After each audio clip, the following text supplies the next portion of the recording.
대표님 바로 이어서 다음 질문 해볼게요.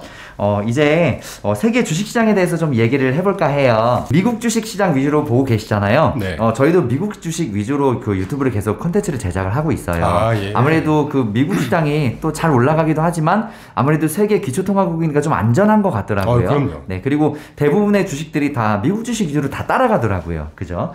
그래서 이제 미국 그 세계 주식시장 이야기 또 이제 정세에 대해서 얘기해볼까 하는데, 먼저 대표님이 생각하시기에 우리 미국 주식시장과 한국 주식시장의 차이, 어떤 차이가 있다고 생각하세요? 큰 차이가 있죠. 사실은 네. 사회자님께서 해주신 질문이 너무 반갑고요. 네. 저희는 미국 주식에 미국 ETF에만 투자를 합니다. 왜 그렇습니다라는 말씀을 조금 덜 드렸던 게. 맞습니다. 저도 질문에 지금 추가하는 건데 왜 미국 시장에 주로 투자를 하시는지 그 얘기도 같이 좀 해주시겠어요? 똑같은 질문이시거든요. 근데 이제 그걸 하다 보면 한국 주식 시장이 상대적으로 코스피가 어려워요. 굉장히 어렵더라고요. 투자하기가. 예. 한국 주식들 많이 하시잖아요. 어렵더라고요. 방금 사회자님께서 이제 한국 시장이 어렵다고 말씀하셨기 때문에 그거부터 제가 답변하면서 말씀을 시작하죠. 네. 한국 주식시장이 왜 어려울까요, 여러분?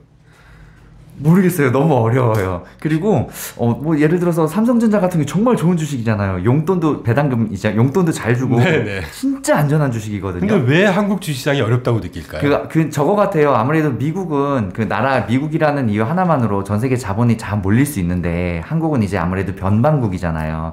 전 세계 주식 그 그래프 보면 우리나라 2%? 1. 몇 프로 되더라고요. 그러니까 주식시장 규모가. 맞습니다. 저는 그게 제일 큰 것 같아요. 네. 아무래도. 제 생각하고 비슷한 말씀인데 제가 다시 한번 부연 설명을 드리면, 좀 고급스러운 표현으로 정보의 효율성이 많이 차이가 나죠.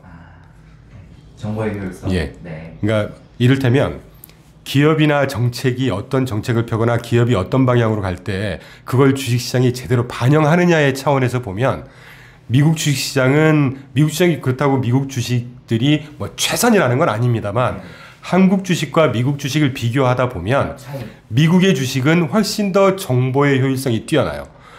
시장에서 시장 참여자들이 분석하거나 예측을 할 때 그걸 그대로 반영하는 경우가 훨씬 많다는 거예요.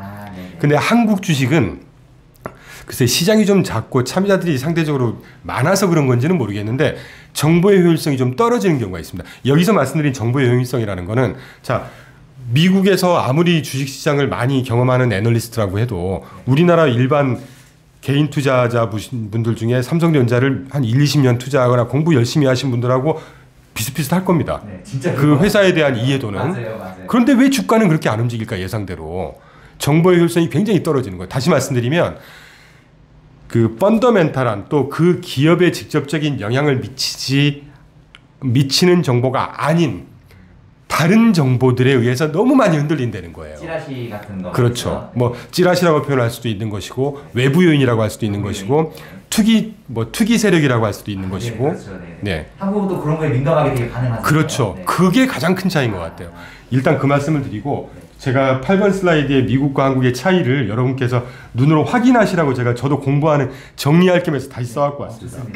미국의 시가총액이 최근 기준입니다.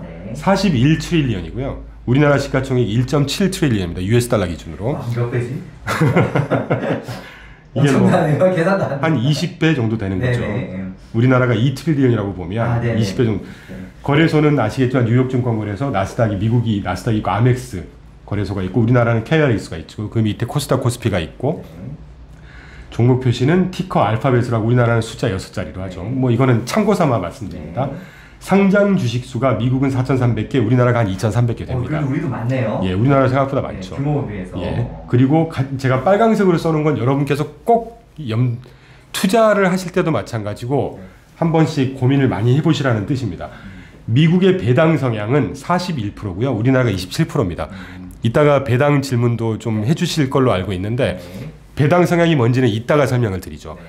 배당 수익률보다 배당 성향이 훨씬 중요합니다, 여러분. 우리가 보통 배당이라고 할 때 배당 수익률이 2%냐 7%냐 5%냐 아무 의미 없습니다. 그거.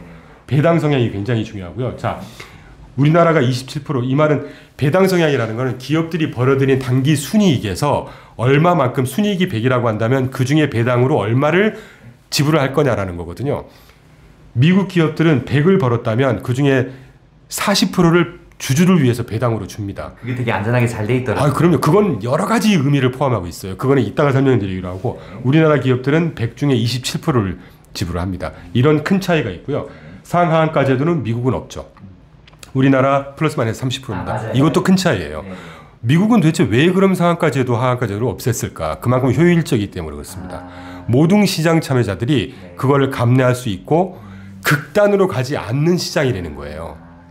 그리고 지배구조는 우리나라는 뭐 이런 말씀드리면 좀 공격을 받을 수도 있겠습니다만 아직도 재벌 중심의 경영을 하고 아무래도 주주가 직접 경영을 하죠. 그렇죠. 네. 근데 미국은 주주 중심인 건 맞지만 전문 경영인 제도가 거의 대부분입니다. 아무래도 경영성이 좀 투명하겠죠. 맞습니다. 네네. 그리고 전문 경영이 경영을 하다 보니까 실적이 가장 중요한 바로미터가 되죠. 경영인도 못하면 바로 그 잘릴 수 있다. 그럼요. 그러니까 기업은 좋아질 수밖에 없겠죠. 인정하겠죠. 기업은 능률도 올라가고. 좋은 실적을 낼 수밖에 없고 네네. 투명하게 경영할 수밖에 없고 네.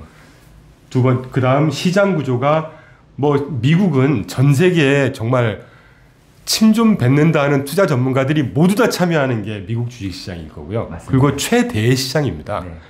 효율적일 수밖에 없겠죠. 네. 우리나라는 미국보다는 좀 제한적인 그리고 조금 소규모죠. 많이 소규모죠.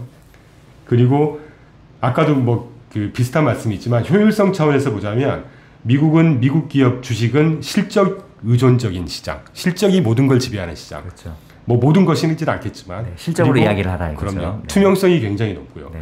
한국은 이제 이게 나오네요. 아까 세력이나 시세 조정에 의해서 많이 움직이죠. 그렇죠. 규모가 아무래도 작은 만큼 예. 그 세력이 투입해서 조정하기가 쉽겠죠. 부정하지 못. 네, 어쩔 수 하셨어요. 없죠. 예, 우리 시장이 그런 상황에 그리고 많이 놓여 기본적인 코리아 디스카운트는 뭐 지정학적인 리스크. 저희 회사는 이제 지배구조. 아까 말씀드렸던 주주 중심이 주주가 직접 경영을 하느냐, 경영인이, 경영인 네. 전문 경영인 체제냐 이런 것들 다 지배구조 이슈인데 네. 그런 지배구조 이슈에 의해서 기본적인 디스카운트가 돼 있는 네. 나라고요. 그리고 아까 우리나라 경제구조 덕분에 외생 변수에 의해서 굉장히 많이 흔들리는 시장이죠. 맞습니다. 네, 네. 그러니까 수출에 의존하기 때문에 어떤 아무래도. 주식 시장이 훨씬 예측 가능성이 높고 네. 그나마 조금 더 스테이블할 거고 뭐 그런 것들은 명약관화하다고 볼 수가 있겠죠. 네네. 뭐 인구 GDP는 참고하시고요. 네. 아까 말씀드렸던 경제구조 미국은 소비주도. 미국 전체 GDP의 소비 비중이 차지하는 게 80에서 85%입니다. 역으로 우리나라는 수출이 80에서 85% 차지해요. 네네. 그러니까 외생 변수에 의해서 엄청나게- 흔들릴 수밖에 없죠. 그렇죠. 그럴 수밖에 없는 네. 구조죠. 그러니까 소비가 탄탄한 나라는 중국이 그런 경우인데 미국도 마찬가지고요. 뭐 물론 중국은 그 조금 약간 독특한 구조여서 네. GDP 전체의 소비가 차지하는 비중이 55%밖에 안 됩니다. 편중도 심하고 하니까. 근데 네. 미국은 전 세계 소비 비중이 가장 큰 나라. 그러니까 미국 해외에서 아무리 어떤 이슈가 있고 어떤 외생 변수가 있어도 맞아요. 흔들리지 소비가 않는, 탄탄하기 때문에 네, 아주 흔들리지 굳건한 않는. 거거든요. 네. 네. 이제 그런 차이가 있는 것이고 국제지위 뭐 미국은 유일의 패권 국가 아니겠습니까? 그걸로 얘기 다 한 거죠. 뭐. 그렇죠. 그리고 ETF 시장만 보더라도 저희는 ETF 전문이니까 ETF 시장만 보더라도 미국 시장에 3,000개 상장이 돼 있고요. 우리가 조금 전략적으로 검증이 됐다는 ETF 운용사가 220개 정도가 있습니다. 운용사만요? 네. ETF 상품이 아니고 운용사만. ETF 운용만 하는. 와, 네네. 우리나라 엄청나네요. 볼까요? 우리나라 ETF 950개입니다. 아, 네. 이 ETF 950개가 작년 초에 500개 네, 정도, 맞아요. 540개 됐거든요. 주식 꼭지 달았을 때 제일 많이 생겼겠죠. 1년 만에 거의 더블 됐어요. 1년 만에. 운용사 15개가 안 될 겁니다. 네. 제가 넉넉하게 15개로 잡은 겁니다. 네네. 시장 규모 ETF 시장 7.5 트릴리언입니다. 미국이. 우리나라 70 빌리언이에요. 그러니까 이따가 기회가 될지 모르겠지만 우리나라 ETF 시장만 봐도 저도 뭐 여러 외국계 국내 운용사 근무를 해봤었지만 개수는 950개인데 운용 전략을 구분해 보잖아요. 또 완전히 다른 이야기가. 아주 다른 얘기입니다. 그러니까 저희 같은 회사는 한국 주식시장 물론 한국 펀드, 한국 ETF 투자를 할 수 있습니다. 네. 그런데 되도록이면 안 하고 싶죠. 운용 전략이 전혀 그 분산이 안 돼 있고요. 그냥 주식 일변도 채권 조금 있고 해외 ETF 추종하는 몇 개 있고 전략적으로 다변화가 전혀 안 돼 있다. 이런 차이가 있고요. 뭐 국방비 말씀 안 들어도 잘 아실 거고 네. 운용 전략 아까 말씀드린 대로 굉장히 다양합니다. 그리고 최근에 그 아크라는 회사가 하이테크 굉장히 떴다가 지금 아주 고전을 하고 있죠. 네. 그랬더니 아크를 숏하는 ETF가 또 나와요. 그러니까 그 정도로 운용 전략이 다양해요. 네. 그러니까 이런 시장이기 때문에 어느 주식시장이 훨씬 뛰어나냐 우수하냐는 굳이 말씀 안 드려도 네네. 여러분께서 판단하실 겁니다. 물론 해외 투자를 할 때 환 리스크는 노출이 되죠. 네. 근데 뭐 이 환 리스크 부분까지 말씀드리면 좀 길어지기 때문에 뭐 환이라고 하는 것은 그 나라 경제 펀더멘털이라든가 수급의 영향을 많이 받는다고 치는데 저는 환이라고 하는 거는 자연스럽게 해지가 된다고 믿고 있는 사람 중에 하나입니다. 예. 그 정도 정리를 하고 넘어가죠. 아, 네. 대표님 지금 중요한 말씀 또 해주셨는데요. 저희가 보통 미국 시장, 한국 시장 그냥 선택만 하고 그냥 딱 달려드는데 중요한 얘기, 운용 전략에 따라서 또 완전히 달라질 수 있다는 말씀이시죠. 네네. 어쩔 수 없는 우리 현실에 대해서 얘기해 주셨는데 미국 시장의 전문 경영인 이런 그런 좋은 그 아주 선진국된 시스템에 의해서 경제가 발전할 수밖에 없다. 미국 시장이. 그렇죠. 그래서 아무래도 유리하다는 말씀이시죠. 그럼요. 와, 근데 이 얘기를 종합해 볼 때 그럼 우리나라 주식시장 정말 어려운 시장 맞네요. 그죠? 어렵죠. 네네. 그런 열악한 요소도 있고, 투자하기도 어렵고, 작은 거에도 왁 하고, 많이 벌어지는 변동성도 크고. 그러니까 저도 부연선 갑자기 든 생각인데, 네네. 우리가 소위 전문가라는 사람들이 여러 가지 자료를 읽고 분석을 하고 숫자 가지고 막 상관관계 분석도 하고 어느 정도 전망대로 가야 되는 거잖아요, 시장이라는 그게 게. 진짜 안 돼요. 그게 안 되는 시장이에요. 너무 안 되는 시장이더라고요. 아까 말씀드렸던 이런 여러 가지 이슈에 의해서. 네, 그래서 한국에 워런 버핏 같은 사람이 나올 수가 없는 거예요. 그런 것 같더라고요. 또 하나는 뭐 적당한 예가 되는지는 모르겠습니다. 저는 삼성전자는 정말 잘 됐으면 좋겠고 잘 될 거라고 생각하고 있거든요. 네. 그런데 삼성전자 예전에 한 20년 전인가 제가 그 사회생활 초년생 때인데 그 삼성전자가 주가가 계속 60만 원대 계속 하다가 네. 이재용 지금은 회장님 되셨죠. 네네. 이재용 회장님이 그때 상무에서 등기 임원으로 되자마자 뭐 100만 원이 찍혀. 저는 초반- 260만 원까지 봤어요. 네. 그러다가 이제 분할 100만 원 네네. 100만 원 뚫고 올라가서 그 이후에 이제 260만 원까지 네네. 갔는데 그리고 이제 저는 그것도 되게 넌센스라고 생각해요. 그러니까 이거는 절대 삼성을 평화하는 게 아닙니다. 아닙니다. 얘기해 주세요. 괜찮아요. 삼성의 후계자가 일반 평사원 상무였다가 등기임원으로 올라갔으니까 100만 원이 뚫어진다? 이게 도대체 무슨 근거로 그런 얘기를 하는 걸까요? 물론 그렇게 되면 오너의 경영체제가 굳건해지고 이런 게 있겠습니다만 그게 무슨 실적과 연결이 되는 얘기고. 상관은 없는데 이제 적어도 이슈에 관해서 이제 한 이슈를 그러니까 작은 이슈도 민감하게 반응할 그렇죠. 수밖에 없는 그거 시장이라는 자체가 거죠. 시장이 어렵다는 네네네. 거죠. 그러니까 네. 외국 같은 경우는 그런 거에 별로 요새 그럼요. 반응하지 않는데. 그리고 미국 시장은 잘 아시겠지만 네네. 회사가 조금이라도 어떤 주가 관련해서 회사 관련해서 회계 부정이라든가 조금만 있으면 그건 바로 상장 폐지입니다. 맞아요. 그게 되게 투명하다고. 우리나라는 그러더라고요. 그렇진 않죠. 한국은 좀 많이 그렇죠. 왜냐하면 많이 그렇진 않죠. 지금도 생겼다가 그 사기치고 없어지는 그런 작은 그런 주식들도 너무너무 많기 때문에 그렇죠. 한국이 아무래도 이런 게 조금은 미국만큼 디테일하진 않다고 하더라고요. 그렇죠. 그런 걸 네네. 보고 어드밴스 됐냐, 어드밴스 되지 않았냐라는 표현을 하겠죠. 뭐 이 정도면 여러분들께서 이제 판단은 스스로 하실 수 있을 거라고 방금 생각합니다. 말씀해주신 얘기가 또한 생각나는데 지금 그 삼성전자 그 오너 얘기 잠깐 해주셨는데 진짜 그런 거 생각하면 만약에 그 일론 머스크가 테슬라가 한국 시장에 상장됐다면 한 몇 번 떠들었으면 벌써 망해서 없어졌을 거예요. 그죠? 거의 그런 수준이죠. 근데 미국은 그만큼 투명하기 때문에 오너가 아무리 좀 이렇게 좀 돌발적인 이야기를 해도 그나마 그 정도로만 그 주식이 출렁이는 거다. 그래도 미국 시장 비교했을 때 많이 출렁이 있는 그렇긴 하죠. 워낙 CEO 좀 심하게 리스크가 좀 크다고 좀 보고 하고 있습니다. 있으니까. 예, 예. 네네, 알겠습니다. 네, 대표님, 다음 질문 또 해볼게요. 네. 와, 우리 미국 시장, 한국 시장 얘기하는데 또 한 15분, 20분 간 것 같아요. 그랬나요? 너무 좋아요. 네. 다음 이야기. 금리와 주식 시장의 상관관계. 사실 주식 시장을 이야기하면 금리 이야기를 꼭 할 수밖에 없어요. 다른 거 다 필요 없고요. 뭐 CPI, PPI 뭐 수치들 막 엄청 참고할 게 많지만 개인적으로 저는 이렇게 생각해요. 금리 하나만 딱 보면요. 주식시장 어느 정도 예측 가능합니다. 그럼요. 그리고 모든 이런 지표 중에 제일 큰 게 금리라고 생각해요. 가장 중요한 지표가 네네, 금리죠. 기본이죠. 네, 그럼요. 그래서 이런 금리와 주식시장의 상관관계에 대해서 어떻게 생각하시는지 앞으로 우리가 이것들을 어떻게 보면 될지 좀 네네. 설명 좀 부탁드리겠어요? 네. 아주 좋은 질문이시고 중요한 질문이시고요. 네.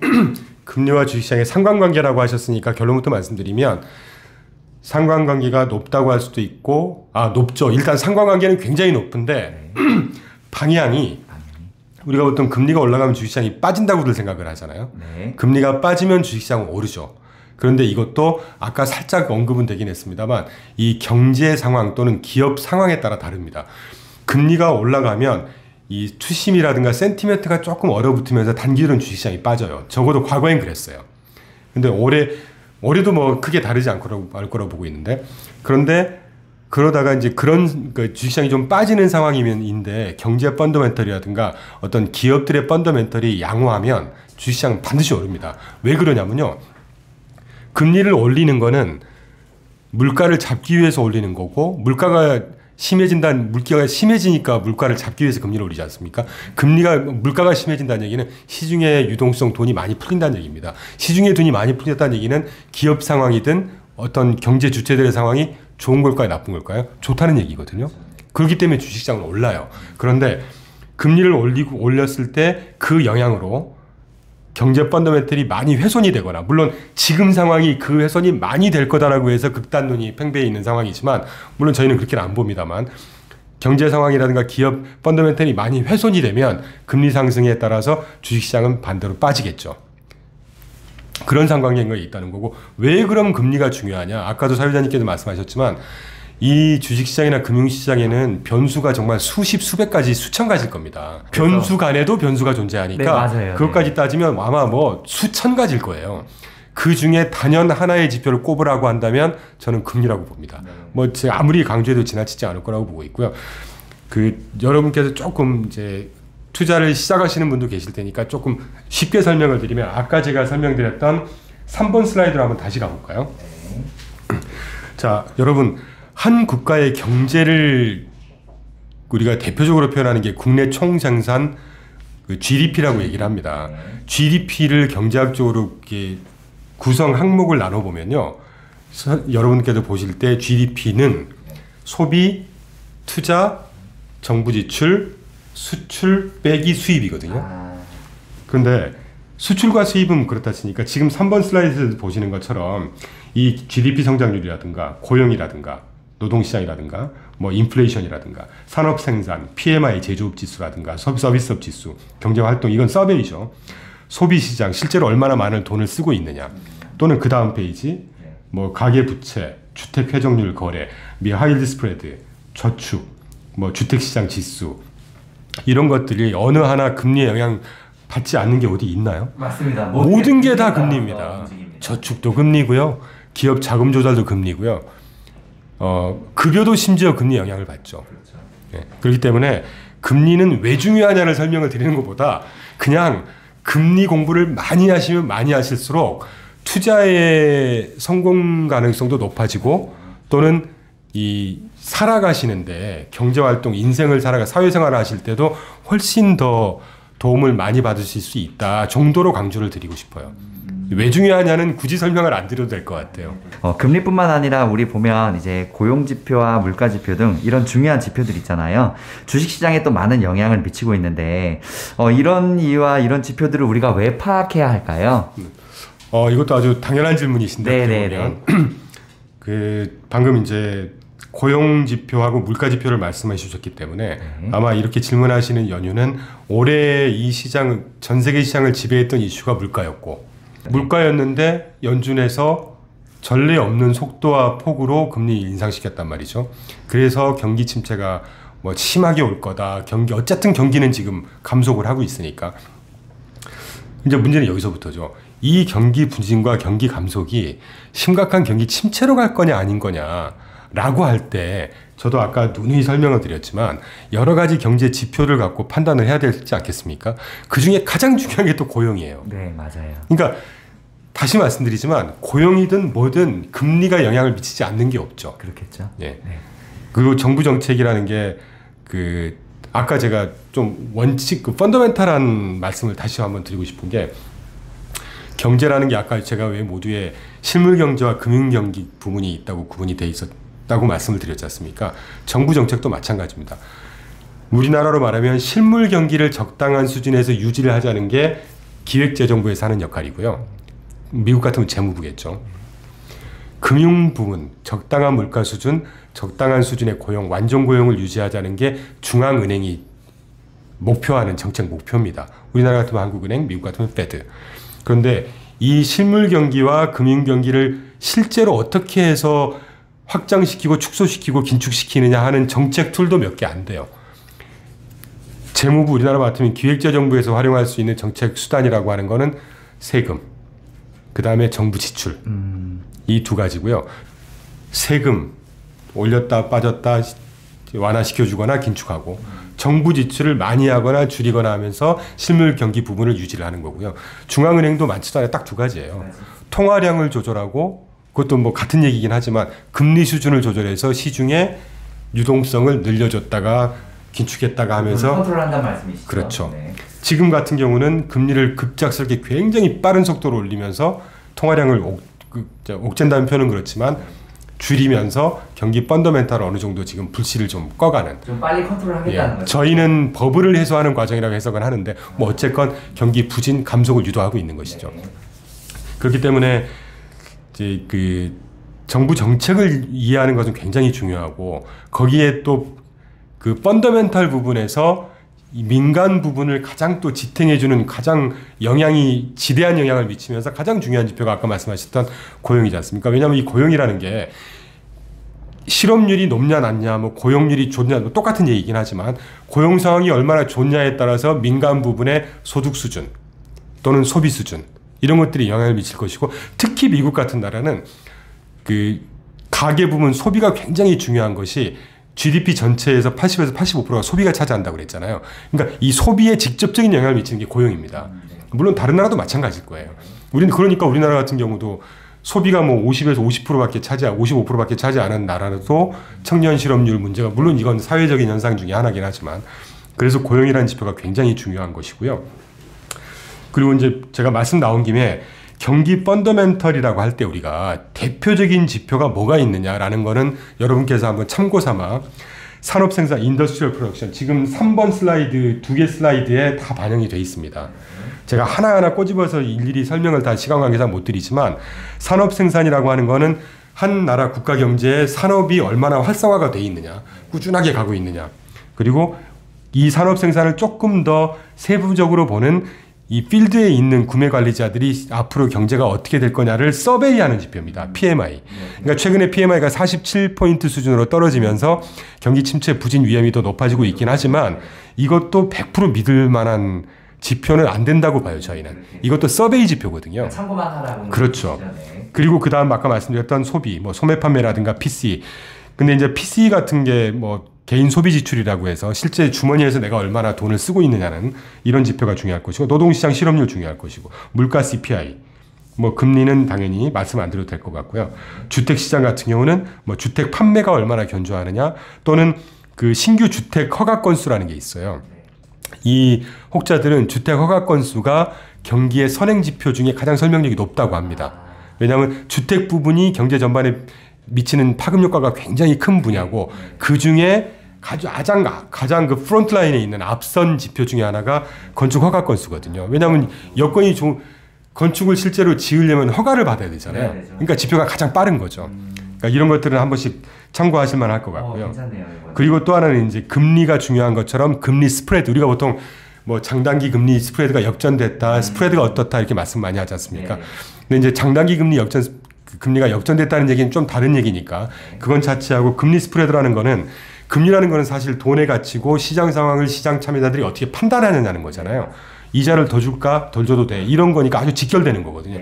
그러니까 금리 스프레드는 굉장히 설명력도 높으면서 중요한 지표가 되는 거죠. 제가 아까 모두에서 그래서 기업 상황이 어떤지 말씀드리면서 하이힐드 스프레드 말씀드리는 이유가 가장 끝단에 조금 위험하다고 보이는 또는 자금 조달도 어렵고 신용등급이 낮은 좀 끝단에 있는 회사들의 스프레드가 450bp, 470bp 왔다 갔다 한다는 거는 아주 평년 수준이기 때문에 기업들이 지금 막 도산이 나거나 금리 올렸다고 해서 기업들이 굉장히 막 그 문을 닫아야 되는 만큼 또는 그 대량 해고를 할 만큼의 그런 상황이 아니라는 설명을 빗대어 설명드렸잖아요. 그래서 그런 금리 스프레드가 굉장히 중요할 거고 그 이제 가계 부분 같은 경우는 아까 저축도 중요하고 실질 가처분 소득이 얼마나 늘어나고 줄였냐. 실질 가처분 소득은 아주 견조합니다, 미국이 지금. 그래서 이런 지표들을 한번 판단을 하시면서 자꾸 이제 경기 침체 얘기가 계속 나오는데 경기 침체, 심각한 수준의 경기 침체. 다시 말씀드리면 저희가 보는 경기 침체는 2, 4분기 연속 마이너스 성장과 기업들의 줄도산이 나거나 실업률이 급격하게 올라가거나 그 다음에 금융 부분, 금융 시스템이 불안해지거나 그리고 또 하나는 뭐 주가 하락이 오거나 이 5가지가 이제 경기 침체, 심각한 경기 침체를 설명하는 변수라고 보고 있고 물론 지금은 경기가 적당히 감속하고 있는 것과 주식시장이 빠져 있는 상황이죠. 이 나머지 기업 상황이라든가 금융 상황이라 금융 시스템이 흔들린다거나 실업률이 급격하게 올라가는 것 징후는 찾아볼 수 없어요. 그래서 경기 침체가 아주 그 극단의 경기 침체는 아니지 않을까 하는 생각을 하고 있는 것이고요. 네. 예, 그래서 고용과 물자 지표 얘기하다가 여기까지 왔는데 물론 이 경제라는 게 다 연결이 돼 있고 그 중에 금리는 뭐 또 얼마나 중요한 지표인지는 설명 안 드려도 될 테니까 그에 못지않게 소비나 소매 또는 뭐 이 간접적으로 금리 수준에도 영향을 미치는 게 고용 지표다 정도 말씀을 드릴 수 있겠네요. 네. 다음 또 달러 얘기를 사실 미국 시장을 하면은 우리가 얘기를 안 할 수가 없어요. 그럼요. 전 세계 그 기축통화고 제일 많이 영향을 받는 거고요. 이런 달러의 등락도 잘 지켜봐야 하는 이유가 있을까요? 굉장히 중요하고요. 어떻게 보면 그 금리만큼의 큰 영향을 미치는 게 US 달러죠. 아까 사회자님께서 말씀해 주신 대로 달러는 또 특이하게 기축통화지 않습니까? 네. 그리고 미국이라는 나라는 우리가 패권이라고 부르는 이유가 있는 거잖아요. 그 나라의 통화, 그 나라가 가고자 하는 어떤 경제나 뭐 외교 분야의 방향에 따라서 전 세계에 영향을 받기 때문에 뭐 굳이 US 달러가 왜 중요하냐는 설명을 드려도 되지 않을 것 같고, 예를 들면 이제 주식시장에도 환율이 미국 달러가 비싸지게 되면 여러 가지 요인이 있겠죠. 미국 경제가 좋아지기 때문에 펀더멘탈하게 반영을 해서 US 달러가 비싸지는 경우도 있겠지만 US 달러는 특이하게 기축통화이기 때문에요. 뭐 경제 위기나 어떤 사회적인 위기가 미국에서 발생을 했느냐 미국 외에서 발생을 했느냐에 상관없이 전 세계가 불안해지게 되면 가장 안전한 걸 찾을 거지 않습니까? 맞습니다. 그게 플라이트 퀄리티라고 해서 안전자산 선호 현상이잖아요. 그러니까 이게 기축통화의 장점이 그런 거예요. 2008년도에 서브프라임 위기라는 것도 미국의 부동산 버블이 붕괴되면서 미국에서 시작을 했는데 그 이후에 미국 S&P 500, 미국 경제 근 20년 가까운 시간 동안 내내 상승했습니다. 그러니까 이게 기축통화국 다시 말하면 패권국의 어떤 뭐 우수성 또는 장점? 장점이죠. 예, 그렇죠. 그래서 환율을 다시 당연히 지켜봐야 되는 것이고 US 달러가 아까 다시 돌아가서 미국 달러화가 비싸졌다는 얘기는 미국 경제 펀더멘털이 탄탄하다는 얘기일 수도 있지만 뭔가 미국을 제외한 다른 나라에서 불안 요소가 있다라는 생각도 할 수 있고 그런 반영을 할 수도 있는 것이고 그렇다 보면 미국 달러가 비싸진다는 얘기는 미국을 제외한 예를 들어 우리나라만 예를 들어보죠. 우리나라 주식시장은 보통 흔들흔들 변동성이 높아집니다. 근데 US 달러가 싸죠. 최근처럼 US 달러가 싸지면 이제 약간 그런 그 정상적으로 돌아간다는 차원에서 보면 미국 외의 주식시장, 미국 외의 경제 성장은 좀 괜찮아지는. 그러니까 중요한 것은 어떤 통화든지 그 통화에 영향을 미치는 건 두 가지인 것 같아요. 그 나라의 펀더멘털이 얼마나 양호하냐 좋으냐 그럼 그 나라 통화는 올라갈 것이고 그거 외에 수급에 영향을 받겠죠. 근데 이 수급이라는 건 주식하고 똑같은 것 같아요. 투자 심리, 어떤 외부성 이런 것들에 따라서 그 심리가 불안해지거나 어떤 뭐 지정학적인 리스크가 있다거나 이렇게 되면 그 나라의 통화는 좀 더 떨어지는 요건이 있겠죠. 근데 공교롭게 미국은 이 두 가지 다 키를 갖고 있는 나라죠. 아무래도 유리한 포지션에 있는 나라. 아, 그럼요. 네. 예. 네, 그래서 이제 그렇더라고요. 국내 주식이냐 미국 주식이냐 국내 주식이냐고 따질 때는 뭐 그런 어떤 우수성 또는 유리한 점이 분명히 미국 US 달러에 있다는 것이고 미국 US 달러가 떨어지고 오른 거에 따라서 우리나라 코스피 원화 뭐 EU 뭐 모든 나라 통화가 US 달러에 다 연결이 되어 있기 때문에 그거 하나만 봐도 전 세계의 어떤 그 펀더멘털이든 그 나라의 어떤 뭐 지정학적인 리스크든 여러 가지 리스크가 어떤 식이 되겠구나 하는 거는 대충 감이 잡히지 않겠습니까? 네. 그 정도만 우리가 빨리빨리 분위기 파악을 할 수 있다고 하더라도 아주 그 세상을 살아가거나 또는 이 사회생활을 하거나 글로벌 사회에서 살아갈 때는 모르는 것보다는 아는 게 훨씬 더 유리하겠죠. 대표님 또 다음 질문 해볼게요. 네. 이번에는 중국에 관한 이야기 좀 해볼까 하는데 최근에 중국이 지금 제로 코로나에서 위드 코로나로 전환했잖아요. 이제 두 가지 얘기가 있습니다. 중국 경제가 이제 오픈했으니까 살아날 거라고 예상을 했었는데 최근에 지금 그런 뉴스를 해서 다시 또 패닉이 올 수도 있다. 더 큰 패닉이 올 수도 있다. 이런 두 가지 이야기가 있는데 대표님은 어떻게 이렇게 보시고 계세요? 저는 이제 코로나 관련해서 말씀을 드리기 전에 네. 그 미국과 중국의 지금 미국 중국의 패권 전쟁에 지금 초입인 거잖아요. 초입이라기보다는 시기적으로 보면 2017, 18년도부터 시작을 공식적으로 했으니까 이제 제대로 붙을 것 같아요. 네, 제가 봤을 때. 앞으로 격화되겠죠. 네네. 근데 격화되는 거는 군사적인 충돌은 아마 없을 거고요. 이제 거의 경제 전쟁, 자본 전쟁이 되겠죠. 자본 전쟁. 예. 그래서 이제 우리나라 같은 데가 되게 좀 의도치 않게 자의반 타의반 피해를 많이 가장 직격하게 보고 있는 나라가 될 거고 앞으로도 쉽지 않을 것 같다라는 생각을 하고 있는데 일단 그 차원에서 먼저 좀 말씀을 드리면 제가 그 12번 슬라이드를 좀 갖고 왔는데요. 이걸 제가 만들어 놓고 뿌듯하더라고요. 여러분 1989년도에 천안문 사태가 있었죠. 천안문 사태는 민주화의 그 열망에서 생긴 사태가 아닙니다. 제가 운 좋게 지금 갑자기 그 생각이 나는데 대학원 다니면서 그 운 좋게 외교통상부에서 인턴을 몇 개월 했거든요. 그때 일했던 부서의 과장님께서 중국통이셨어요. 그래서 저한테 책을 한 권을 주세요. 이거 번역해서 독후감 한번 써봐. 그게 미중 관계를 분석한 책이었어요, 그때.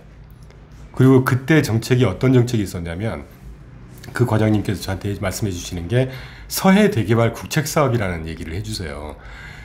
그러니까 중국의 경제 상황이나 앞으로 갈 일을 보려면 그때부터 복귀를 해야 된다는 얘기인데 아주 간단히 말씀드리면 중국이 2001년도에 미국에 의해서 그 전 세계 자유무역 시장 WTO 가입되면서 자유무역 시장으로 들어왔습니다. 그 전에 공산화된 중앙 집권적인 나라에서 경제 성장을 구가를 해줘야 되잖아요. 왜냐하면 일자리를 줘야 되고 젊은 사람들한테 불만이 없게 만들어줘야 되니까. 근데 중국은 아시겠지만 보시는 방향에서 다 동쪽 해안 지대만 개발이 돼 있단 말이에요. 맞습니다. 뭐 신천, 베이징, 네. 베이징은 수도니까 네, 뭐 이런 식으로 해안 지대만 다. 네, 그러니까 이 동쪽으로만 집중이 개발이 편중이 되다 보니까 인구는 그때 당시 15억이었어요. 15억인데 실제 실업률이 그때 뭐 20-30% 정도 됐었을 거예요. 아마 제가 얼핏 기억나기로. 엄청나네요.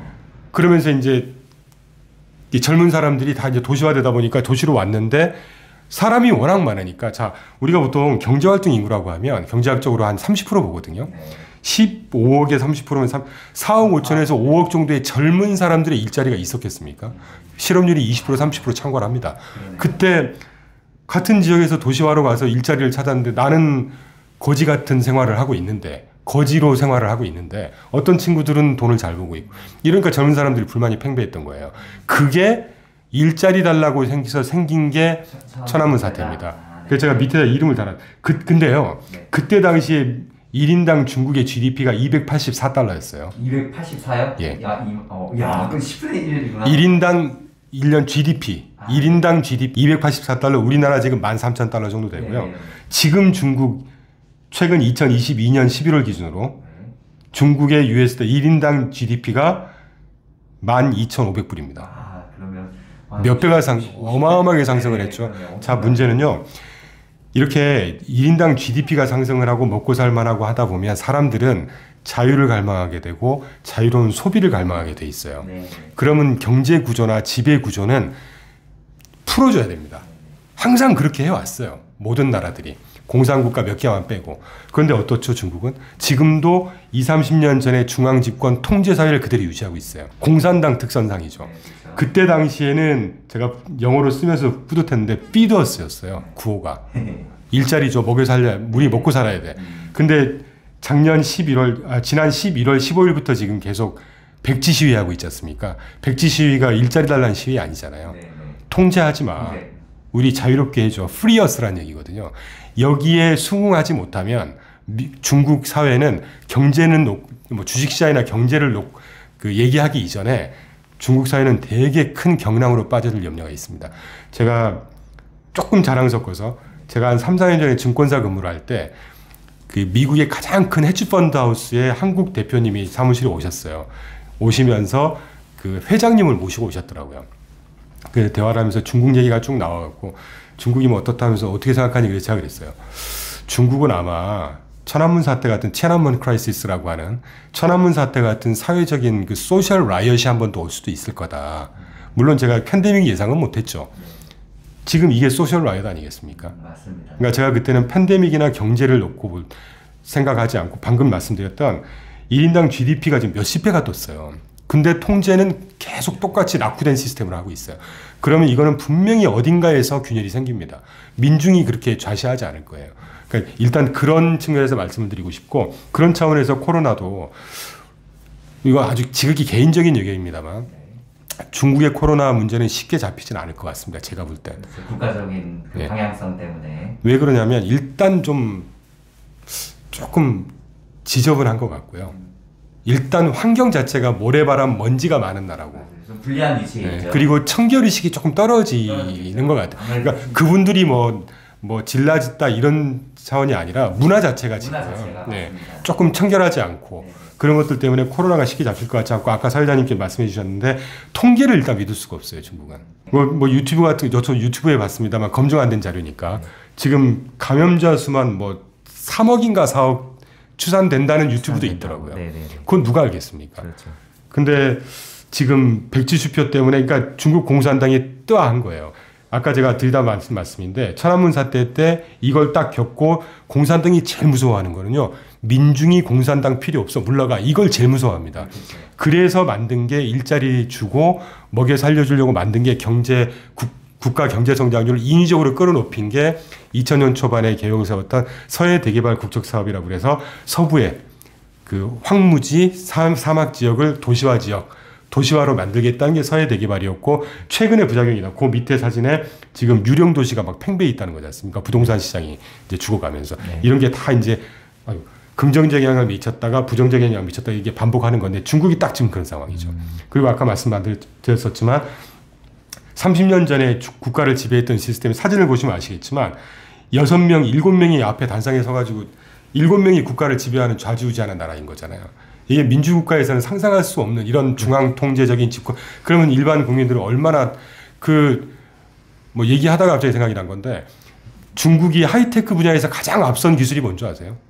글쎄요, 어떤 걸까요? 그 사람 통제하는 기술? CCTV? 네, CCTV. 아, 네네, 저 그 얘기 본 것 같아요. 그게 가장 앞서 있습니다. 네, 누가 어디에 어떤 표정 짓는 것까지 다 네. 본다 그러더라고요. 근데 민주국가에서는요 상상을 할 수가 없어요. 그렇겠죠. 개인정보 때문에 전화번호 하나 아는 것도 힘듭니다. 네네. 중국은 특이하게 중앙 통제를 하면서 이게 이제 인권이라는 게 아주 희미한 거죠. 와, 상상 초월하게 그 발달했더라고요. CCTV 산업이. 근데 그게 부럽냐? 저는 안 부러워.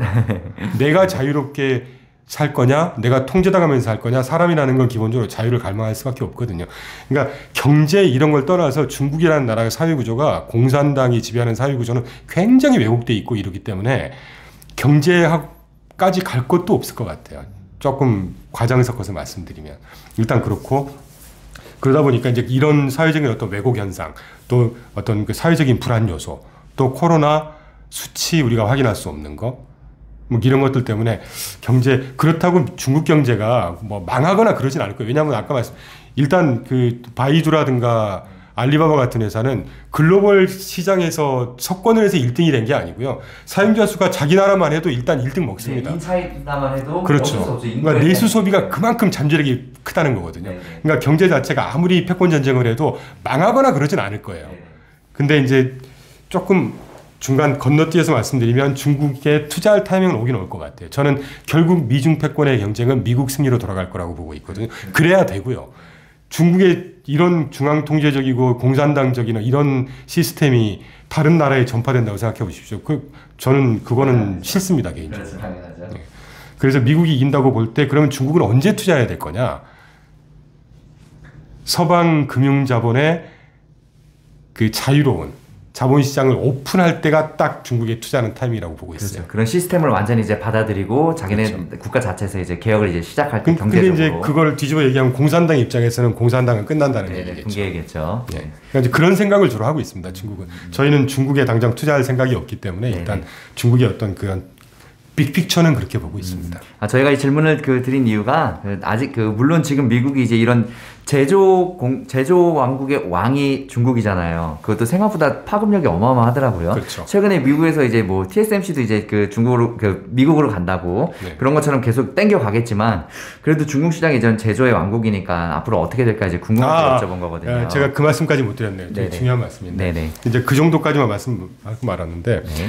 또 중요한 것 중에 하나 우리가 판단을 해봐야 되는 게 미중 패권 전쟁이 심각화되면서 2017년 8년부터 그 아태 안보 전략 보고서라는 걸 발간하면서 이제 미중 냉전을 공식화했거든요. 그리고 지난 8월 9일 날 8월 16일 날 칩스 액트 반도체 지원 법안하고 인플레이션 감축 법안이라는 걸 미국에서 이제 이펙티브하게 이제 시작을 했죠. 그 두 가지 법 특히 반도체 법안의 골자가 잘 아시겠지만 중국을 견제하자는 겁니다. 그냥 견제하는 게 아니고요. 사실 지금의 상황은 지금 이런 기계도 마찬가지고 모든 자동차도 마찬가지고요. 반도체 없으면 사용할 수가 없습니다. 하다못해 핸드폰도 다 반도체고요. 근데 안보 기술에 필요한 하이테크 반도체, 그게 되게 중요한 하여튼 그 반도체를 중국에 절대 제공하지도 마. 완전 빼자는 얘기가. 완전 빼자는 거야. 완전 빼자는 얘기. 그 이후에 제가 시간이 없어서 안 갖고 왔는데 그 화웨이 매출이 지금 급감하고 있고 거의 들려오는 얘기에 의하면 뭐 망한다는 얘기까지 들릴 정도로 그리고 미국의 뭐 상원 의원인가가 누가 그 말씀을 하셨다고 하는데 칩셋을 발동하고 이후에 그분이 그러셨다고 하더라고요. 이 법이 제대로 발동을 하기 시작하면 효과를 중국은 아마 석기 시대로 돌아가야 될 거다라는 얘기를 하셨다고요. 와, 되게 세게 얘기했네요.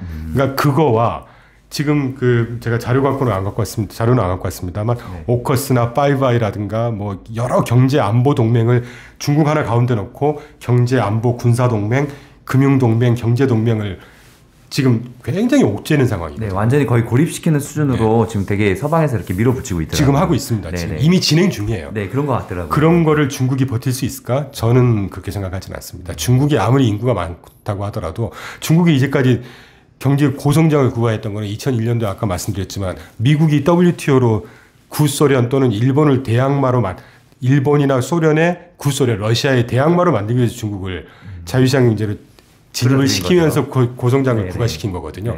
그걸 다시 이제 빼려고 하고 있어요. 그렇죠. 그러면 영향은 적잖이 많을 거고 물론 이 과정이 단순 몇 년에 끝나지는 않을 거예요. 그렇겠죠. 그러니까 우리나라 같은 경제 구조에서는 아주 힘들다고 보고 있죠. 네, 그래서 제가 미국에 투자라는 이유도 그런 것들이고 예, 그런 면에서 보면 중국 경제가 절대 쉽지는 않을 겁니다. 뭐 그렇다고 망하지는 않겠지만 예, 그 투자처로서는 좀 추천할 만하지는 않는 것 같아요. 저희 또 그 예상한 게 지금 중요한 얘기 해주셨는데 그 중국 같은 경우는 이제 당연히 인구가 일단 많고 그 국가에서도 이게 한번 정책 밀어주면 쭉 쫙쫙 잘 몰아주는데 중요한 거 우리가 이런 그 자유경제 체제를 완전히 받아들여야만 더 발전할 수 있다는 말씀이시죠? 그렇지 않겠습니까? 당연하죠. 네, 기본적인 이야기입니다. 근데 저희가 봤을 때도 쉽진 않을 것 같아요. 중국이란 나라 자체가 워낙 옥조에 있고 뭐랄까 되게 좀 구시대적인 그 마인드로 되게 정치나 이런 게 돼 있더라고요. 근데 반면에 너무 웃긴 게 그 말 끝나서 죄송합니다. 그 CCTV 같은 경우는 세계에서 최고로 발달돼 있다고 하더라고요. 서방 우리나라 같은 것도 그걸 이해할 수가 없는 거거든요. 그러니까요. 개인의 자유를 다 침해하는 거고 초상권을 기본적으로 다 침해해버리는 건데 그 기술이 아무리 앞서 있으면 뭐 하겠어요. 그래서 그런 오케이, 알겠습니다. 네, 대표님, 다음 질문 또 해볼게요. 이번에는 그 우크라이나 러시아 전쟁 이야기 해볼까 하는데, 이런 전쟁으로 인해서 가스와 원유 같은 원자재뿐만 아니라, 또 곡물, 또 방산시장, 또 물류, 유통시장 등, 이런 새로운 변수가 지금 갑자기 많이 생겼잖아요. 그렇죠? 이 전쟁 이슈가 주식시장에 또 어떤 영향을 미치는지, 왜 영향을 미치는지, 또 설명 좀 부탁드려요. 사실 저는 전쟁 이슈는 경제 펀더멘털에 크게 영향만 없다면 오히려 기회라고 생각을 하고 있고요. 근데 물론 이제 전쟁이 정말 장기화되고 그러니까 이번 우크라이나 전쟁처럼 천연가스라든가 석유라든가 이런 생산을 공급하면서 그 가격이 갑자기 급등을 하고 그러면서 이제 안 그래도 심각해질 공산이 많았던 인플레이션에 불을 붙이는 격이 돼버린 거잖아요. 이제 이런 영향이 아니라고 하면 전쟁은 기본적으로 단기 이슈고 뭐 2차 대전 같은 정말 전 세계가 다 참여하는 이슈가 아니라면 앞으로 그 2010년도에 조지 프리드만 교수님, 박사님께서 쓰신 책을 제가 되게 추천 도서로도 하고 있는데 100년도라는 책을 보면 10년 전에 예측을 하셨어요. 앞으로 전쟁은 국지전이 될 거고 드론 위주의 전쟁이 될 거다. 뭐 이유는 뭐 책에 나오니까 그렇다고 하면 전쟁은 기본적으로 중장기 이슈는 안 될 거고 단기 이슈일 거고 이제 크게 파급 효과는 없을 텐데 다만 이번 우크라이나 전쟁 같은 경우는 그렇지 않아도 인플레이션이 워낙 쌓여 있다가 거기에 이제 불붙는 격인데 전쟁이 주식시장에 영향을 미치는 첫 번째는 심리겠죠. 일단 불안 심리. 그러니까 중장기적인 이슈가 아니라고 하는 거는 단기적으로 끝난다는 얘기거든요. 그러면 그거는 심리적인 이슈라는 생각이 들고 이번에 우크라이나 전쟁 모르겠습니다. 이 말씀을 드린다고 해서 절대 그 썸네일을 달지 마시고 저는 우크라이나 전쟁 곧 끝날 거라고 봐요. 얼마 전에 푸틴이 전쟁 언급하면서 뭐 종전 가능성에 대한 언급도 했고 그 직전에 젤렌스키 대통령이 미국에 갔다 왔고 미국이 이제까지 낙후된 무기 다 소진시키면서 이제는 하이테크 무기까지 계속 지원해주고 있고 앞으로도 더 해줄 거라는 얘기지 않습니까? 러시아 입장에서 여기서 전쟁을 더 유지하는 거 이제는 설당이 없을 거라고 보고 있고 본인들 펀더멘털이라든가 뭐 군비 또는 들려오는 말에 의하면 무기가 거의 소진됐다는 거잖아요. 경제적으로도 엄청나게 압박받고 있죠. 물론 석유값 급등, 천연가스 급등 때문에 반사 이익은 얻었죠. 근데 그걸 가지고 다른 데 안 쓰고 군사에만 쓴다?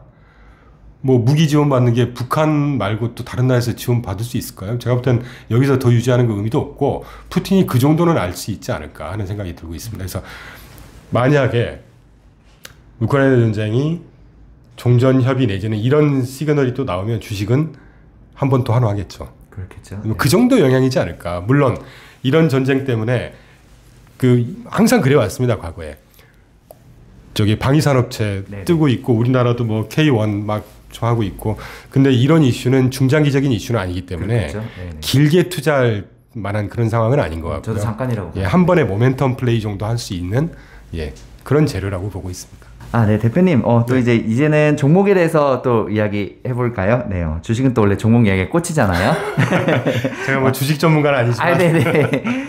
2021년 말에 이제 미국 주식들이 꼭지를 딱 찍고, 그다음부터 이제 쭉 내려오기 시작했잖아요. 이런 세계 IT도 기술주, 이런 대장주들이 엄청난 상승을 찍고 정말 많이들 제일 많이 떨어졌는데 이런 종목들이 이제 다시 또 대장주 자리를 또 차지할지 어떻게 예상하세요? 저는 기본적으로 다시 그 시장의 리더십을 가져갈 거라고 보고 있고요. 그렇게 생각하는 이유는 저는 그 4차 산업혁명이라는 거에 대해 집중을 많이 하고 있습니다. 물론 사실 4차 산업혁명이라는 말은 이미 좀 해묵은 표현이 되긴 했죠. 근데 4차 산업혁명이 우리가 일상생활을 하거나 기업들이 그와 연관된 그 관련 비즈니스라는 기업들이 어떤 파급 효과가 있을지를 생각한다 그러면 이 4차 산업혁명이라는 거는 아마 말 그대로 네 번째 혁명적인 어떤 사회 경제 구조의 변화를 가져올 수 있지 않을까 하는 생각을 하고 있고 그래서 제가 4차 산업혁명이라는 게 어디에도 정의는 따로 안 나와 있어요. 근데 제가 봤던 가장 마음에 드는 표현을 제가 써갖고 왔거든요. 익숙하지가 않아서. 네. 4차 산업혁명이라는 게 정보통신기술. 자, 여기서 정보통신기술이라고 하면 인공지능, IoT, 사물인터넷이죠. 빅데이터, 모빌리티, 모바일 관련한 거. 이 정보통신기술이 경제사회 전반에 융합이 되면서 혁신적인 변화가 나타나는 차세대의 산업혁명이다 라고 이렇게 정의를 하는 게 제가 봤던 정의 중에 가장 마음에 든 정의예요. 그러니까 이를테면 초연결, 초지능, 초융합 이런 단어로 대별이 되는 게 4차 산업혁명이거든요. 제가 생각하는 4차 산업혁명은 여러분 이제까지 혁신기술이라고 하면요. 여기서 더 나올 기술이 있겠습니까? 저는 모르겠어요. 아직 제가 뭐 공학자도 아니기 때문에 그런지 모르겠는데 인간의 어떤 편리함, 행복함, 또 효율적으로 살 수 있는 이런 차원을 생각한다 그러면 여기서 뭐가 더 나올까? 로봇 산업? 인공지능? 인공지능이 편해질까? 그렇게 일상생활에 그렇게 크나큰 파급 효과를 미칠까?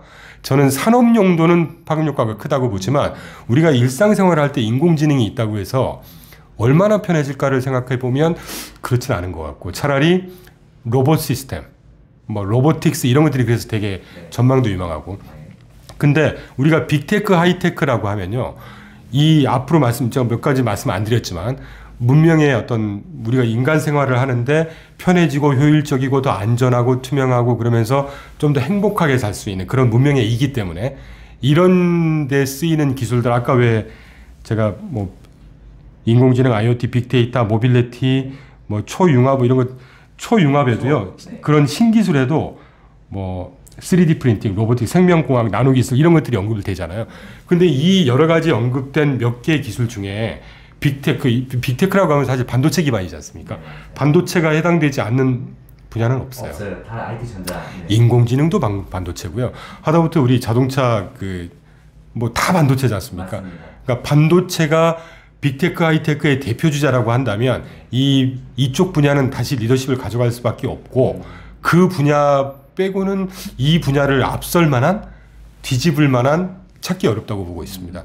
그래서 다시 리더십을 가져갈 거라고 보고 있는데 다만 단기적으로 이 경기 부진, 경기 침체든 경기 부진이든 경기 감속의 이슈가 언제 끝날지는 모르겠지만 저는 참고로 뭐 시장의 저점은 내년 상반기 중에 아까 나온다고 말씀드렸지만 그게 뭐 더 갈 수도 있는 거니까요.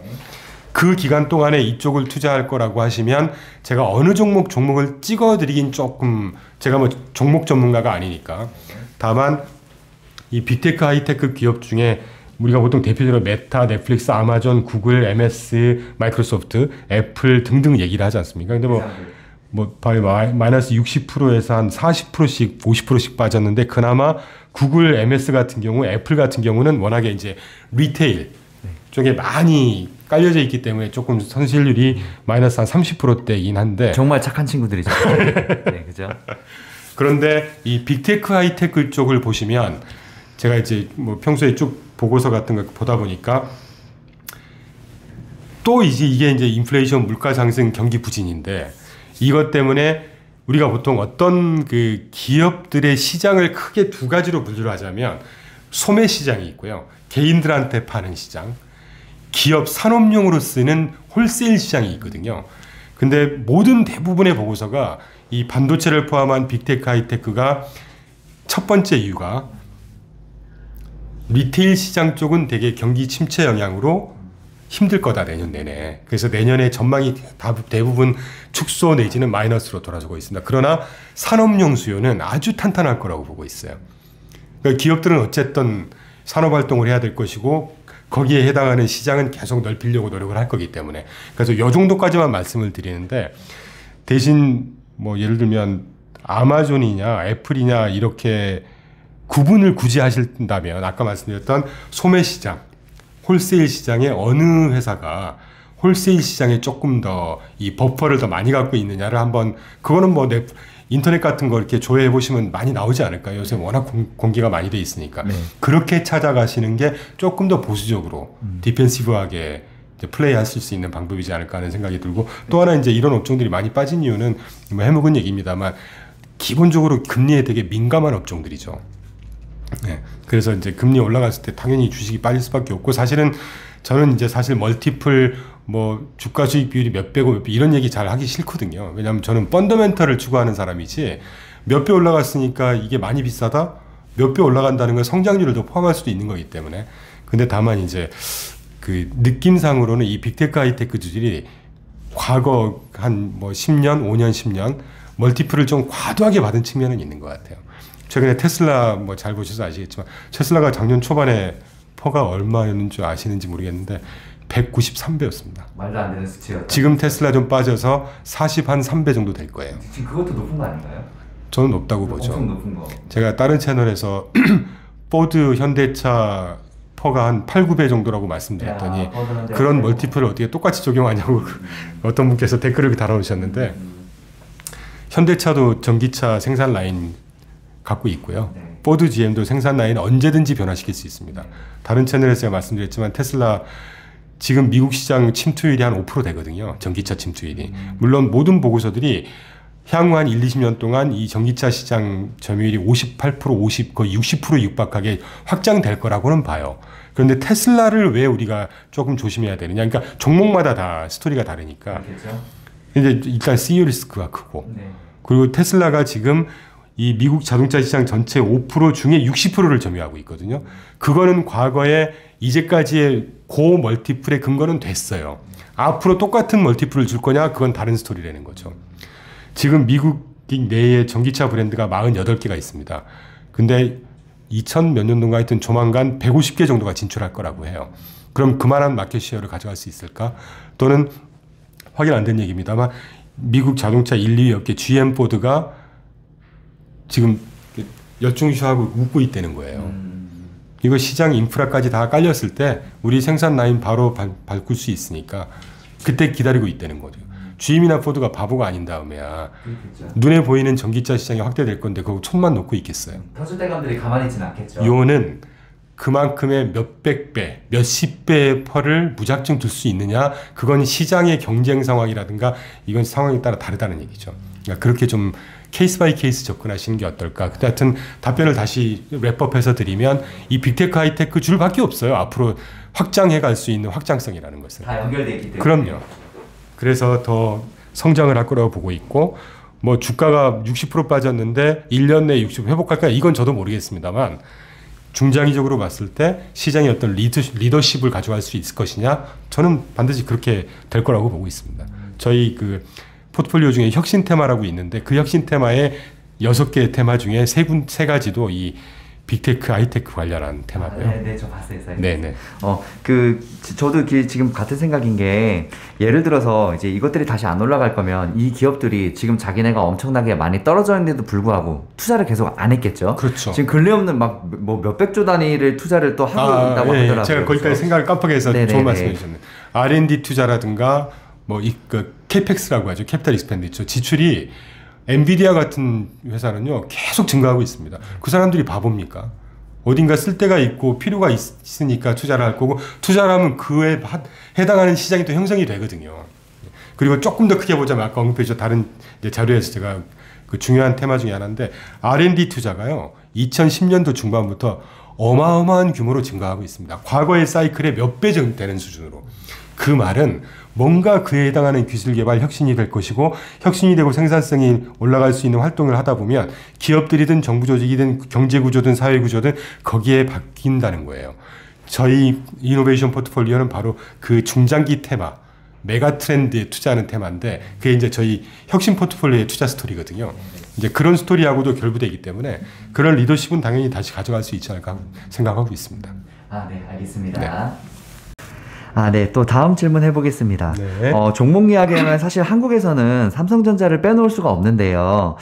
계속 하락 중인데 요거는 또 어떻게 예상하시고 계세요? 삼성전자 단기적으로는 좀 하락을 할 것 같긴 해요. 왜냐하면 삼성전자하고 가장 그 대치 경쟁 관계에 있는 TSMC라는 회사가 있지 않습니까? 근데 저희 회사는 물론 먼저 좀 전제로 말씀드리고 싶은 건 저희는 종목을 투자하거나 하는 종목 전문가는 아닙니다. 저희는 ETF 매크로 플레이 하는 곳이라서 여러분들과 생각이 많이 틀릴 수도 있고 제가 말씀드리는 부분이 검증됐다고 생각을 하지 마십시오. 다만 저희가 갖고 있는 하우스 뷰, 저희가 보는 시장의 뷰를 접목을 해서 설명을 드리는 겁니다. 일단 뭐 간단히 좀 요약해 보자면 삼성전자 상징적인 종목이죠. 우리나라 시가총액이 거의 뭐 25% 30%를 차지하는 종목이니까 우리나라를 대표하는 회사고 또 잘 돼야 되는 회사고 그리고 전 세계 투자 전문가들도 다들 리스펙하는 회사 중에 하나고 주요 투자 대상 중에 하나고요. 상징성이 있고 대표성이 있기 때문에 삼성전자를 보는 거 아주 중요하다고 보고 있습니다. 다만 삼성전자가 지금 처한 경쟁 상황이 저희가 보는 앵글에서는 조금 녹록치 않아요.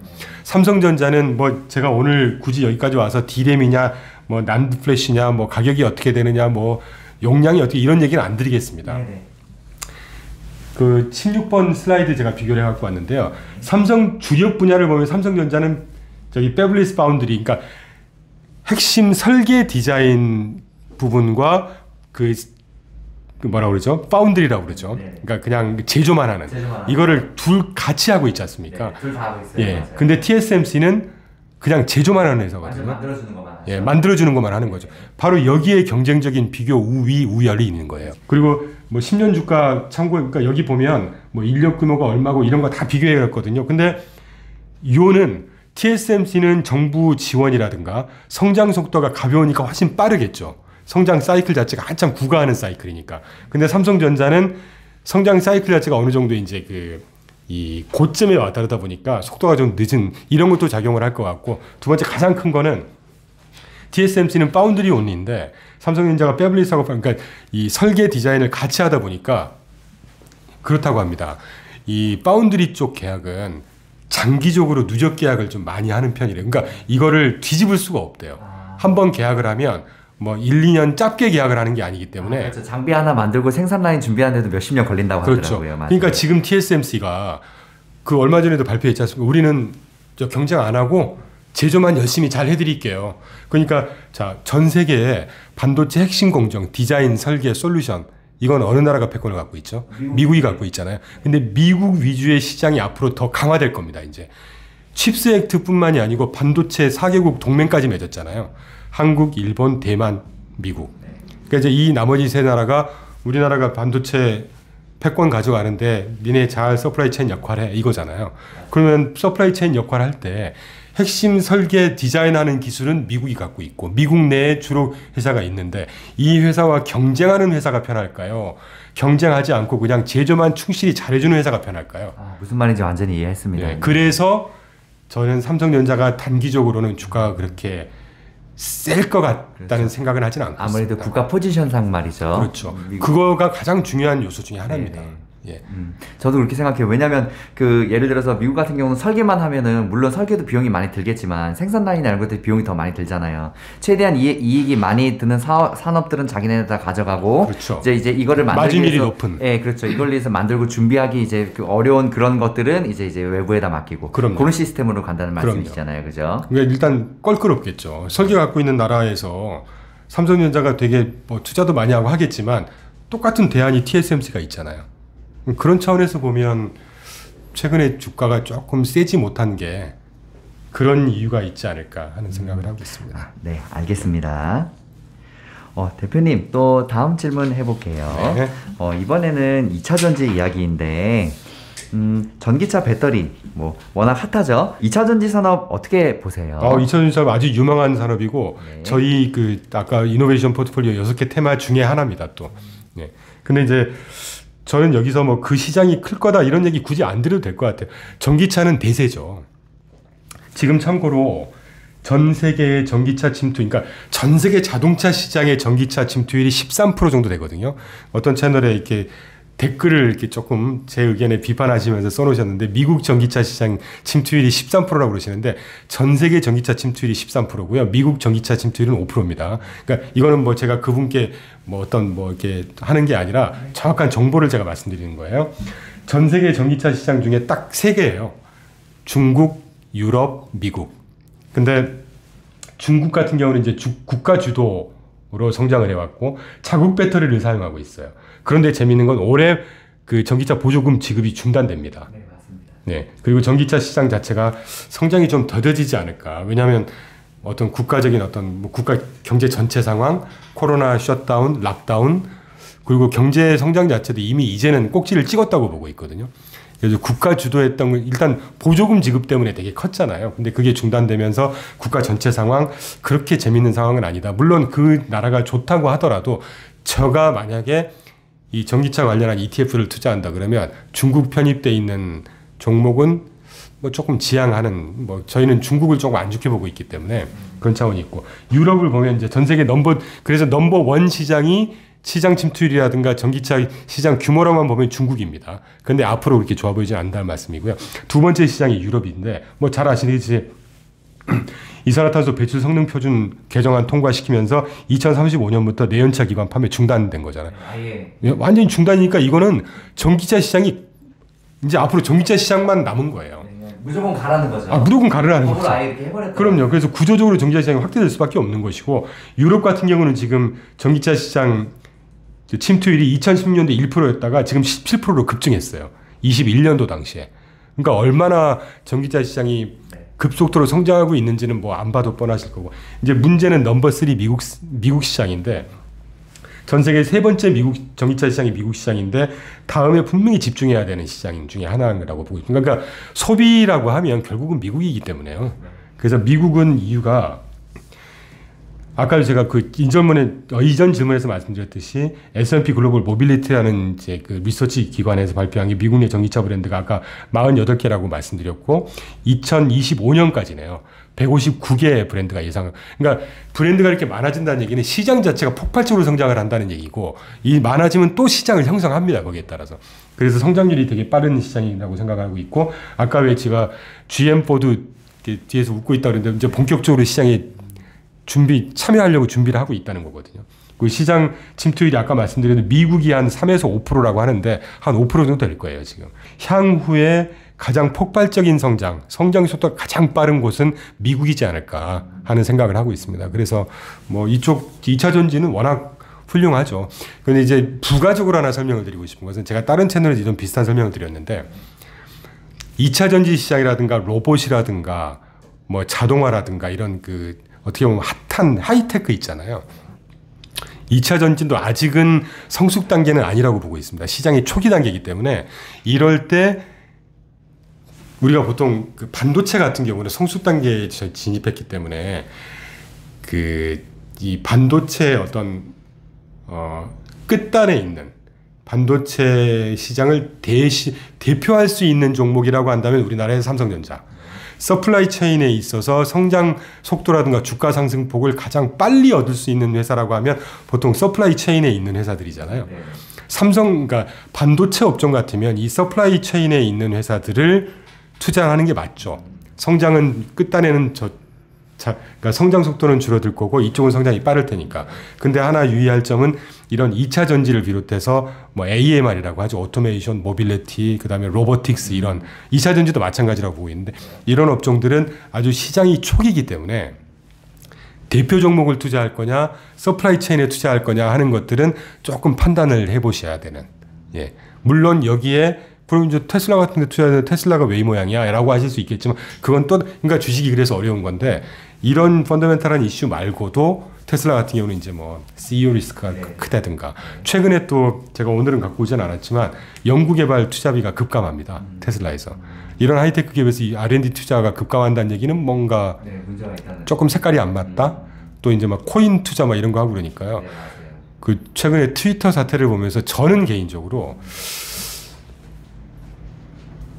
그러니까 IT 회사가 추구하는 방향은 전혀 아닌 거죠. 일론 머스크가 천재 아니면 바보다. 그리고 그냥 조금 머리 좋은 사람이 이 경영자 노름하고 있다는 느낌이 살짝 들어요. 회사가 초기에는 창조성, 성장에 대한 기대감, 어떤 천재성, 크리에이티비티로 끌어가는 게 맞습니다. 근데 회사가 어느 정도 이게 성장을 하게 되잖아요. 그러면 경영 관리 능력이 좌우해요. 네, 맞습니다. 삼성의 관리의 삼성이라고 하는 것처럼. 네. 근데 제가 볼 때 일론 머스크는 경영자로서나 관리자로서의 능력은 그렇게 높지 않아 보여요. 네, 맞아요. 이제 이런 차이가 있으니까 회사별로 이렇게 좀 구분해서 판단을 하실 필요가 있지 않을까. 너무 좀 다른 얘기로 많이 지나왔는데요. 네, 그런 생각을 좀 하고 있습니다. 네, 알겠습니다. 네.